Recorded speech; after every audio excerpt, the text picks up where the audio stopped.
Yan guys. Mapapanood nyo sa video na to kung paano umakyat si kuya. Kukuha kami ngayon ng basyad or pili sa Tagalog. Yan. Yan na siya. Nasa taas na siya. Thank you nga pala kay Kuya Arnold. Siya yung Maakit siya ng sa kanyang basyad. puno yan. Pili. Kumuha pa siya ng aakyat.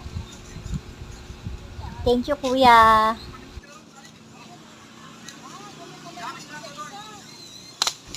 Jay, kunin mo Jay!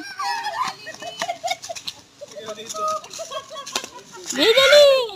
Para kayong ano. Ang cute.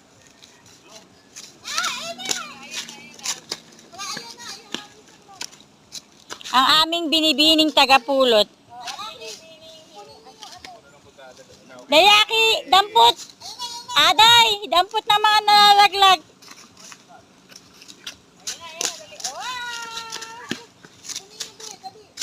Mamaya naman pupukpukin naman natin.